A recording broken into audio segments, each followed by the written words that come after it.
La première circonscription, nouvelle version, s'insère à l'est du Tarn en s'étirant de Castres à Albi, avec toujours la montagne en son cœur et Réalmont au centre. Nous nous y trouvons sur cette place du marché, hautement symbolique car dédiée à la République. Le centriste Philippe Folliot en est le député depuis 10 ans et pour séduire les électeurs, il mise sur sa présence assidue, aussi bien sur le terrain qu'à l'Assemblée nationale. Je crois qu'ils sont très sensibles au fait que je ne viens pas sur les terrains les voir tous les 5 ans. Je crois que ce qu'ils attendent d'un député, c'est une présence constante sur le terrain, ce que je fais régulièrement puisque tous les trimestres, je faisais des permanences à Réalmont, donc j'étais présent sur le marché. Et je crois que cette constance dans le travail, cette cohérence dans l'action, eh bien, est quelque chose que les gens apprécient. Face à lui, le patron du PS départemental, Gérard Poujade, maire du Séquestre et conseiller régional, qui veut avant toute chose contribuer à former une majorité présidentielle déterminée.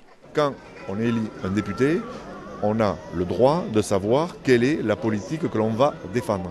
Et donc pour moi c'est clair, la politique que je vais défendre c'est celle de François Hollande. C'est tout l'enjeu justement, de fournir une majorité présidentielle au Parlement pour faire en sorte que les engagements de François Hollande soient respectés et puis qu'ils puissent être appliqués. Sur la même ligne, on trouve le Front de gauche représenté par une conseillère municipale de Castres, Géraldine Rouquette, membre du Parti communiste comme son suppléant, et préoccupée avant tout par l'emploi.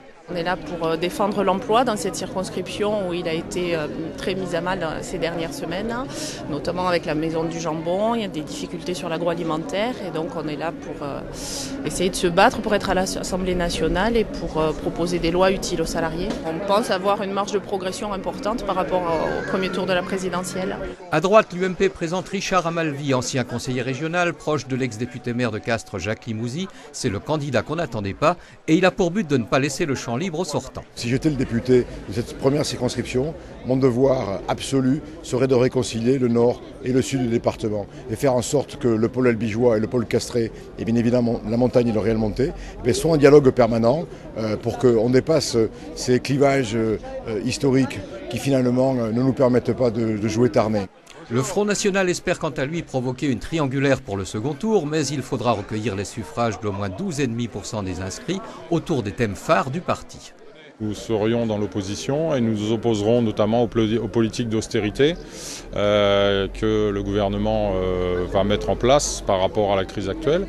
Et puis bien sûr nous nous opposerons à la régularisation des sans-papiers qui est une prime à l'illégalité et également au droit de vote des étrangers qui pour nous est lié à la citoyenneté française.